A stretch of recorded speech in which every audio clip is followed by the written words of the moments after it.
Hey everybody, it's Rick and I'm here with my October review video.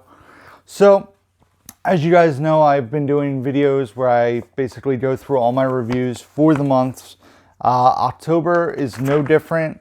19 movies to talk about. I'm going to kind of dive right in. A lot of the movies I watched were kind of like different than what I would normally watch. To an extent, I try to watch some horror in October, obviously. There will be some movies that are outside of that, the first three especially, but I'm going to dive right in. As usual, if I have it physically here, I'm going to hold it up while I talk about it. I'm going to touch my screen so the phone stops focusing. So I'm going to dive right in and talk about what I watched. So the first three movies I watched, but the first movie we watched was Before Sunrise.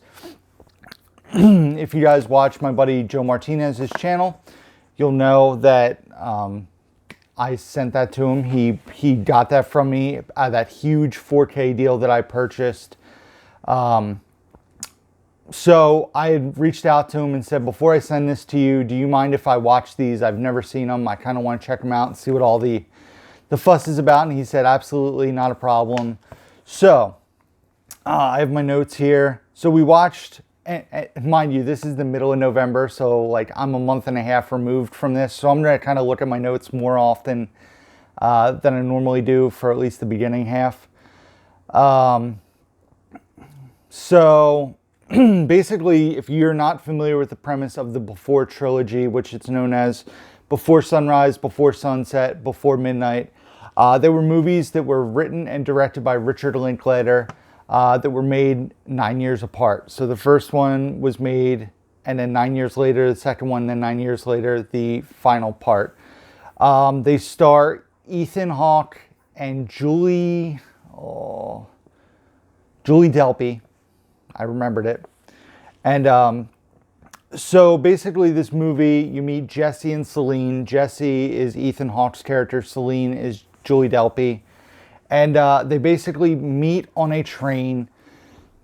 There's a couple that's sitting by them that are having a fight and arguing. And basically they start talking to each other. Jesse, after knowing her for a few hours on a train, asks her about getting off the train and basically spending the night in Vienna. And she reluctantly decides to join them. And it's basically, it's all taken place in one day. And the movie is about, the course of a relationship in a day. They don't want to give each other phone numbers because, they're afraid that the other person won't call. And, they don't want to fall into that trap. So they make the best of the time they have together. A lot of people regard this movie as like a very accurate and one of the best romantic movies of all time. I mean, I respect what Linklater did, but basically you're following a couple around that's having conversations, and they're not even technically a couple. They're two people just meeting. So, when you first watch this movie, it's basically a couple having a fling. If you didn't know, there were two more movies coming. So like when they saw this movie in, 97 when it came out, I think. It's just a movie about a couple, two people that just meet and walk around Vienna, literally having conversations that, in my opinion, people that are first meeting would never have. There's some weird conversations, like they meet two guys on a bridge who invite them to a play they're putting on, and I was really hoping for the payoff of them going to the play. That doesn't happen. I thought the movie was good, and the concept behind the films are great, especially knowing that there is a trilogy and you get to catch up with these characters 9 years later and then 9 years after that. I personally don't see ever wanting to revisit these movies personally. Like, I'm glad that I watched them. I'm glad I got to see what the fuss was about. I even put a note here to jump back. Also, are we the only people who wanted to see the play that the two guys on the bridge invited them to? Like, there was a scene for probably like 5 minutes about them going to a play with these two guys, and come on, you left us hanging, Linklater. It never happened. I gave the movie a 3.5 out of 5. Like I said, the movie's good. It's nothing that I need to revisit or need to go buy, but I can appreciate it for what it is. So Before Sunrise, 3.5 out of 5. We watched the Criterion Blu-ray, like I said. And the next movie we watched was Before Sunset. And I said, this is the shortest movie in the trilogy. Sorry. And personally, I'm very grateful for it. I love how the movie starts out. Jesse's in Paris promoting his book, which basically, from what you can hear about the book, it's a retelling of Jesse and Celine's first night in Vienna and the experience they had together, at least from Jesse's eyes. And he's on the last stop of his book tour, and he's talking to people in this little bookstore. He looks to his right and he sees Celine in the bookstore. So then after that scene, they spend the rest of the movie walking around Paris, talking about what happened the last 9 years, how they wish they would have exchanged info. They had planned to meet up a year later in Vienna. And from what you find out, Celine's mom passed away, and Jesse goes, oh yeah, I couldn't go anyway. But you really get the vibe from the movie that Jesse went to, meet up with Celine. Celine didn't show up, but you don't know that for sure. This was my most disappointing of the trilogy, in my opinion. It felt to me to be the most convenient that they would, meet up and he would be touring in Paris. It just felt very convenient. I don't want to get too much into spoilers, but the way the movie ends, it's like, okay, like that's what happens after, Jesse's married at this point, has a child. It just feels convenient. So once again, even though I wasn't a huge fan of it, I gave it a 3 out of 5. Same with Before Sunrise. I don't need to rush out and watch this again. The last movie, Before Midnight, was my favorite of the three. It was the most realistic depiction of a couple, in my opinion, in the trilogy. It wasn't whimsical and everything was perfect and worked out. It was, you find out that from the last movie, Jesse and Celine have been in a relationship, and they have twins together. The other thing that I think this movie benefits from is the first two movies are literally Ethan Hawke, Julie Delpy. That's it. It's the two of them talking. They have brief interactions with other people, but never like, a lot of other people. This movie, there's a group of other people that interact with them probably for the first 45 minutes of the movie. So it is aided by them not being the only two people involved. What else? So you think everything is great between them. Their romance is still strong. However, in the second half of the movie, you realize there's a lot of issues and the whimsy and everything that, they thought they had through the first two movies isn't necessarily true. The other thing is you find out Jesse has written another book based on their second meetup. So it's just convenient that basically this guy is writing books that these movies are based on. And he is basically, he's a writer. He writes another book that's not connected to their relationships and their meetups. And that book doesn't do very well. It's the weakest of his books. It doesn't do well financially. It's disappointing to a lot of people. So there's a scene that escalates towards the end of the movie where Jesse and Celine are in a hotel, and basically they go from getting ready to be very intimate with each other to end up having this massive fight. And it's probably the best scene in the trilogy, their fight, and the whole hotel room scene and how it pans out. The last 5 minutes of this movie, however, bring it from, I had it at a 4.5, especially after the hotel room scene. it was at a 4.5 for me, and then the last 5 minutes of the movie happened and it gets dropped back down to a 4. It's my favorite movie of the franchise. It's really one of the most interesting concepts in film. So Richard Linklater, not only did he do this movie, these movies, which are every 9 years, but he did Boyhood, which was a movie that was shot every year over 12 years with the same cast, also starring Ethan Hawke.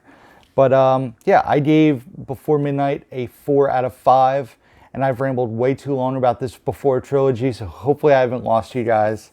The next thing I watched, I had a Blu-ray copy of it.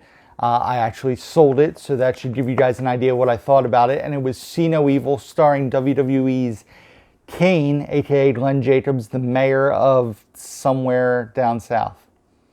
So the movie was pretty awful, in my opinion. The characters in this movie are basically all criminals, so you really don't have any emotional investment.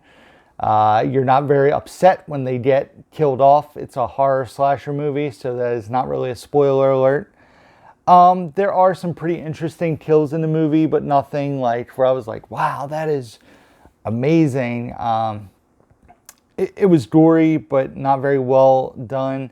And the ending of this movie is extremely corny, extremely CGI heavy, not good CGI. And the worst part is they made a sequel after the ending of this movie. And if you know how this movie ends, a sequel is such a ridiculous idea. So I give it a 2 out of 5. Like I said, I no longer own that. And I definitely don't own See No Evil 2, which is my hot trash of the month. See No Evil 2, the sequel starring WWE's Glenn Jacobs, aka Kane, aka mayor of some southern town. So it's basically the same movie in a way, except instead of being in an old hotel, they're in a morgue, and the characters were one-dimensional, and the kills in this movie weren't even creative or extremely gory or well done. And I put here, plus regarding how the first movie ended, how does this even happen? So it was pretty awful. You know, I just hate horror franchises in the way that they have this villain that, you know, should be getting killed, but they keep coming back, and they're basically like monsters. They're not real people, even though they're real people. See No Evil 2, I gave a 1 out of 5 to. Like I said, I owned both the movies, and I no longer own them. They're sold. They're no longer in my possession. I do not have them anymore. But the next movie I own physically, and it is one of my favorite modern horror movies, and that is Trick or Treat. Bridget, my girlfriend, had never seen it, but I had seen it, and I really enjoy this. So we sat down to watch it. You know, I saw this movie probably like a decade ago. I didn't see it in the movies when it was initially out. And I love this story and how it intertwines with itself. There's no major, you know, actors in this movie. Anna Paquin, Dylan Baker, Brian Cox, Leslie Bibb are some of the stars. So it's not like a major, you know, actor film where there's big names. It's a horror anthology movie in a way, and it's really well done. I think it's entertaining. There's no cheap jump scares. It's unpredictable. Sam, who is the main character there on the front, is one of my favorite like Halloween / horror movie characters. He just basically he wants everybody to respect and enjoy Halloween and enjoy the rules of Halloween, and you know, basically, you know, leave your jack-o'-lanterns lit and go trick-or-treating and have fun. And if you don't do that, Sam's gonna come find you. So it's an all-around just a great horror movie. I gave it a 4 out of 5. I really enjoy this movie. Definitely one that I will check out again come Halloween time. Look forward to showing that one to RJ when he's a little older. So the next movie we watched was with RJ. So it was fun trying to find Halloween movies or, you know, horror movies that were age appropriate for RJ when he would be here. So we watched Edward Scissorhands, and this is my Edward Scissorhands Steelbook. So I'll start off this review by saying I am not a big Johnny Depp fan. If you guys have watched Cinema Sickness's live streams when I've been on, I've voiced how I'm not really a fan of Johnny Depp. You know, the movies I enjoy of his can probably be counted on one hand. Stuff like Blow, What's Eating Gilbert Grape, Once Upon a Time in Mexico, Donnie Brasco. So, mind you, there's a lot of his stuff I haven't seen, but this movie I watched when I was younger and I didn't really enjoy it. It was kind of just okay for me. And revisiting it now, I didn't remember a ton about it, but I did like it. I didn't think it was anything amazing like a lot of people, you know, love this movie and cherish this movie. I thought it was good. RJ picked it out. We watched it. In my opinion, it was enjoyable. Typical Tim Burton. I did find myself laughing at a few parts. And overall, I thought it was good. It's not great, in my opinion. I give it a 3 out of 5. You know, it was fun to watch with RJ, and it was interesting to revisit it after seeing it a long, long time ago. So, Edward Scissorhands, 3 out of 5. The next thing we watched, not Halloween related, not physically here, was Evan Almighty on Netflix. As you guys might remember, a while ago we watched Bruce Almighty on Blu-ray. RJ wanted to see Evan Almighty. I wanted to see Evan Almighty because I had never seen it. It was one of a few Jonah Hill movies I had never seen, so that was intriguing to me. So Steve Carell stars as Evan Baxter. The character he played in the first movie is a very minor role. And basically, it is a family-friendly movie, much more so than Bruce Almighty, in my opinion. I think this was probably rated PG. And it was basically the story about Noah's Ark. And Steve Carell basically is visited by God, and he needs to build an ark. And Steve Carell is getting ready to be a higher position in the government, so he doesn't have time for it. He's not spending as much time with his wife and family. And you know, Jonah Hill was funny in the movie. It was okay. It wasn't great. I like Bruce Almighty better, in my opinion, personally. But it was good.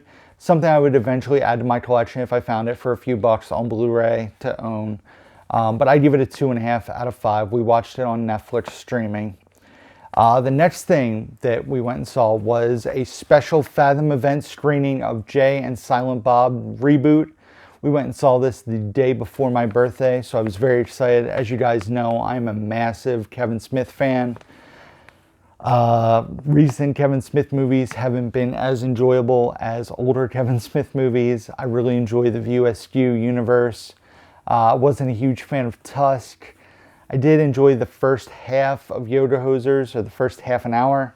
I enjoyed Red State a lot, but he just, in my opinion, hasn't made a really, really good movie since like Zack and Miri, Clerks 2, both of which I enjoy a lot. And this was probably my most anticipated movie of the year. Maybe behind like Endgame and such, but this was really high up on my list as I'm such a big fan. And you know, when I saw the trailer, unlike other YouTubers, Crazy Joe, I thought the trailer looked good. I was excited by all the cameos. I was excited about the premise of the movie, basically them knocking at themselves, them knocking at sequels and reboots. And I enjoyed this movie very thoroughly. I thought it was a very fun time. I can't wait till it comes out physically on Blu-ray. I will be buying it day one. Was it a perfect movie? No. Were there issues? Yes. But was it funny? Yes. If you're a true Kevin Smith fan, you will appreciate this movie. If you loved Jay and Silent Bob Strike Back, you will appreciate this movie even more. If you do not like Jay and Silent Bob Strike Back, or you're not a fan of the View Askew universe, you're not going to like this movie. Don't watch it if you're not a fan, because you are not going to appreciate the humor, the jokes, the little digs at himself. It is just, you know, yeah. There's sappy stuff in the movie, but the sappy stuff comes off really well. It features the return of Ben Affleck to a Kevin Smith movie.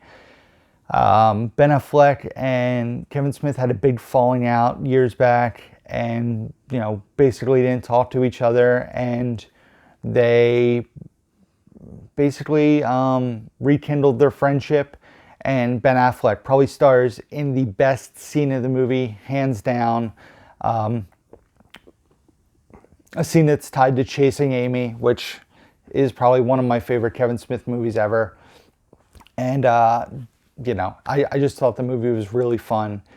I can't wait to revisit it. I give it a 3.5 out of 5. Like I said, it's not perfect, but it was really fun and enjoyable if you're a Kevin Smith fan. So, hold on a second.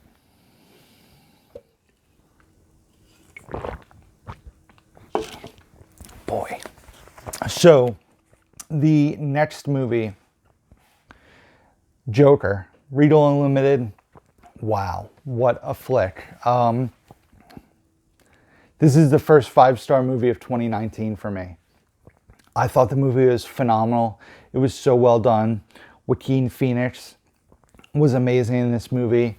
You guys know I don't hand out 5 stars very often. If you've looked at my letterbox, there's very few movies I've given 5 stars like the last 5 years total. So Joaquin's performance of somebody who has mental health issues and just is a tortured soul, it was so good. I've thought about this movie since I've seen it. It was so well done. I'll be buying the 4K Steelbook when it drops. It was so good. His performance was so good. After about 20 minutes of this movie, every time that he showed up on screen, there was like an uneasy feeling inside, like, what's going to happen with this guy? What is he going to do? And Todd Phillips was the director. He did a great job. The movie looked great. A lot of people are giving it grief, saying it's, you know, ripping off Taxi Driver and the King of Comedy. You know, I've never seen King of Comedy. I've seen Taxi Driver. I think he was definitely inspired by those, but I don't think he was ripping those movies off. The movie looked absolutely beautiful. I thought it was so well done. You know, if Joaquin Phoenix doesn't win Best Actor, I'd be shocked. I know the year's not over, but he was so good in this role. He took it, you know, as his own. I give it a 5 out of 5. I think the movie's absolutely great. I hope he doesn't make a sequel. I know they're pressuring him to do a second movie. I think this just needs to be a standalone movie. It's the first rated R movie to ever make $1 billion worldwide. It deserves all the acclaim it gets. I think it should be nominated for Oscars. Wow, just wow. Joker was phenomenal. So, the next thing I watched, Dead Silence on Blu-ray. I gave it a 2 out of 5. I kept hearing great things about this movie. It was creepy, but just disappointed me overall. It was very predictable in parts. It looked really cheesy in parts, very laughable. But then there were other parts where I was definitely creeped out and felt uneasy. It's not something that's rewatchable, in my opinion. So I believe my boy Greg, Booth Babe, is going to be grabbing this from me for, I don't know, I don't know if I give him a price, but this will not be making my shelf. It'll be going to Greg. I give it a 2 out of 5. I'm going to speed this up a little bit because I've already been going for like 24 minutes. The next thing, Jexy, Regal Unlimited. It was an interesting premise about how dependent our culture is nowadays on their cell phones, especially stuff like Siri, and how much information is in our phones, you know, tied to our bank accounts and our emails and everything. Like, if there was ever a takeover, they could easily go into your phone and get so much information from you. There's some laughs in this movie, most of which are from Jexy. It's herself, which is Rose Byrne's character, a phone AI. The main character is Phil, played by Adam Devine. He's fine in this role. It's nothing amazing.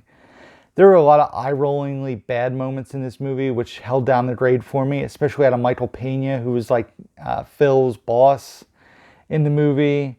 There was a forced love story. It encourages people to look up from their phones and kind of like, you know, live their lives and focus on what's around them. But in my opinion, it's just mediocre at best. I give it a 2 out of 5. The next thing we watched, which we thought was a horror movie, was The New Kids, which Mill Creek sent me to review a while ago.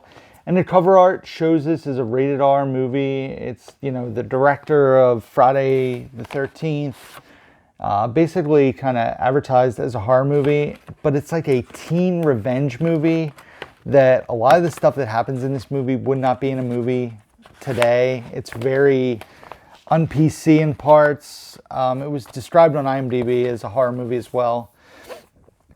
It's almost in the vein of So Bad It's Good. It stars Eric Stoltz, Lori Loughlin, and James Spader. James Spader plays an excellent jerk in this movie. They're all super young in this movie. It's from 85, so it's, you know, 34 years old now. So the movie basically all stems from Lori Loughlin not wanting to go out with James Spader's character, and then his group of friends starts to harass and go after her family, and there's a lot of plot holes, and I give it a 1.5. It's not very good. So the next thing we watched, I have, but I haven't shown it off in a video yet, and it's over there, so I'm not going to grab it.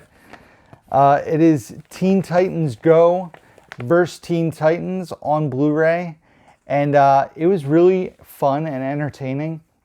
I think that it was very reminiscent of Spider-Man Into the Spider-Verse, where there's a lot of humor that is stemmed from alternate versions of the Teen Titans in the multiverse. I think the humor is well done. I didn't like this as much as Teen Titans Go to the movies, but I thought it was very entertaining, especially as someone who watched Teen Titans Go with my son a lot when, you know, as he's growing up.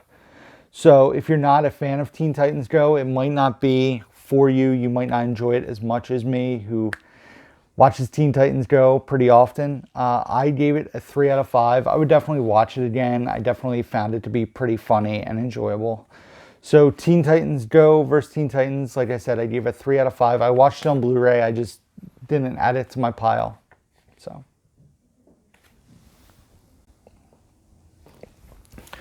So I had to stop the video because of the time that it was at. So hopefully this works where I can merge the two videos together, I hope. The next thing we watched was The Meg on 4K, this being my Meg Steelbook that I got from Best Buy. So I had seen this movie before. Bridget and RJ hadn't seen it, so it was a first time watch for them. It was my first time rewatching it on 4K. The first time I saw it was in the movies. I think the action is very well done and entertaining in this movie. I think Jason Statham is very good in it. I think Ruby Rose is horrible in it. The other supporting cast is pretty disappointing, although Rainn Wilson's pretty funny in it for what he is in the movie. It looked very good on 4K, and it's just a fun, mindless action movie, in my opinion. A big monster movie, if you will. So I give it a 3 out of 5. It's nothing phenomenal, but definitely worth watching if you have it or if you're thinking about checking it out. The next movie was a Vudu free rental, and it was The Haunted Mansion, which I had never seen. RJ had never seen it either. So we were trying to find a Halloween appropriate movie, basically, and we opted for The Haunted Mansion, and it was fun. Eddie Murphy was enjoyable in it. The story was a little weird in parts, but I loved how it tied the ride in with the movie and different stuff you see in the ride. But it was fun. It wasn't, you know, the most amazing movie, but it was entertaining and enjoyable throughout. So I give it a 3 out of 5. Once again, it's something that if I found it on Blu-ray for a few bucks, I would add it to the collection, watch it again down the line probably. Next. Countdown. Saw it with Regal Unlimited, and there seems to be a lot of hate for this movie. You know, Chris Stuckman, whose movie reviews I watched, gave it an F, said how horrible it was. It was absolutely awful. And why I don't think it was a great film, it wasn't, you know, Trick or Treat quality. Compared to a lot of horror in the last 2 years, Scary Stories to Tell in the Dark, Pet Sematary, Truth or Dare, Jigsaw, Escape Room, I thought this movie was better in all 5 of those flicks, in my opinion. So basically, you know, was it a good movie? No. Was it awful? No. It was just, it was enjoyable. There were some pretty creepy scenes, in my opinion. You can tell it's definitely geared towards a younger audience. That's why they made it PG-13. There were good jump scares, and the lead actress was pretty good in the movie. But this is the kind of movie they put out. It doesn't cost them much to make. There's no big name actors in it. And it's going to make its money back because it's in theaters over Halloween. Young kids can go see it, like teenagers and, high school, well, early high school kids can go see it because it's PG-13. It's not rated R. And, I didn't mind it. I just hope it's a one-off movie and they don't try to create a franchise. I don't think it made enough in the box office for them to rush out and make a sequel like Happy Death Day. Although I heard they're probably making an Escape Room 2, which, as you guys heard, I didn't love the first Escape Room. I didn't think it was as bad as Truth or Dare or, Jigsaw. But that movie has me more intrigued to see a sequel than Countdown. I don't need to see another Countdown movie, but they definitely set it up for a sequel. I really hope it doesn't happen because they even have a name for it. It's bad. So I give it a 2 out of 5. Like I said, I'm defending this movie, but it's not great. But I give it a 2 out of 5. I liked it a lot more than other reviewers out there enjoyed it. The next movie was an experience in itself. It was Zombieland 2 Double Tap. We saw this in a 4DX theater. So, do I break this down? I'm going to see. Yeah. So I'll talk about the movie first, and I'll talk about the 4DX experience second. I thought the movie was close to the same level as the first movie. I really enjoyed it. I thought the humor was great. I thought the story was fun. Obviously, Emma Stone's in it. You guys know I'm a huge Emma Stone fan, but Jesse Eisenberg, Woody Harrelson were both great in the movie. They kept Abigail Breslin to a minimum, which I'm fine with because her character is definitely the weakest of the 4 main characters. I enjoyed the new characters in this movie, especially for Zoe Deutsch's character, Madison. I wasn't a huge fan of Evan Joya's character, Berkeley, who is like basically the romantic interest of Abigail Breslin's character. So they're not in the movie too much, thankfully. And I know his character is probably supposed to come off as annoying, but his character just bothered me from the second he was on screen. So the thing about Zoe Deutsch's character, Madison, is she comes off in the beginning and she's very annoying. Like to the point I was like, I am going to get tired of her if she's in it. But she grows on you pretty fast, and her character really does become very enjoyable by the end of the movie, in my opinion. A great addition. The movie isn't as good as the first one, in my opinion, but it's pretty close. I gave it a 3.5 out of 5. So, 4DX. What is 4DX? 4DX is an experience where you sit in a seat, the seats move, there is water that can be shot out at you, smoke effects, wind, fog, snow, lasers, all that. So it's basically like a giant theme park ride tied to a full-length movie in the theater. We were in there all by ourselves, just Bridget and I. With Regal Unlimited, we got reduced price tickets, so we still had to pay $8.50 for our ticket. To go see it without Regal Unlimited, it's like $22. So I could see where not a lot of people would spend that money to experience a movie, unless it's something major like Star Wars, a Fast and Furious, a Marvel movie. But it was pretty fun. Let's see. The action scenes were really enjoyable, where the seats were moving. When there was a headshot in the movie and blood would splatter, you would get squirted with water. So it had a really cool effect. The big negative for me was the way the seats are designed was fairly uncomfortable. By like an hour and 20 minutes in the movie, I was uneasy. Like the seat was not comfortable. I was trying to adjust, put my feet up, like just kind of shift, because you have to put your feet basically into a plastic thing that comes down for your seat, so your knees are kind of up. It just was not comfortable with the way the seats were lined up, especially for a bigger dude. You know, I'm 6'2". I'm a bigger frame, so but it was fun, and I would probably deal with it again to go experience something like Fast and Furious 9 next year. I think that kind of movie with like big action scenes and car racing would be so much fun on 4DX. So yeah, if you have the opportunity to do 4DX, definitely check it out. It's fun. It's not something I would do all the time, especially for the money. But I would like to take RJ to it. I think RJ would appreciate it and have a good time as well. So 4DX, it's cool. And then the last thing we watched, as my throat is basically fading away fast, is Lights Out on Blu-ray. And this is my surprise of the month. I really enjoyed this movie. It was genuinely very creepy. Produced by James Wan or directed by James Wan? Produced by James Wan, not directed by him.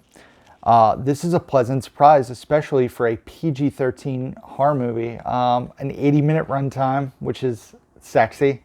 I love under 90-minute horror movies. I think most horror movies should be that way. It too.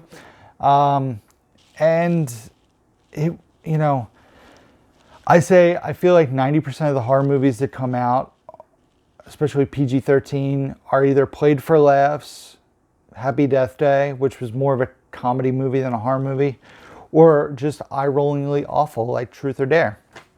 But this was a different species. This was like The Ring. It was a genuinely scary movie, had an interesting premise, didn't overstay its welcome, and I wish horror movies were more like this. I wish they were more just genuinely done, scary, terrifying, well-written.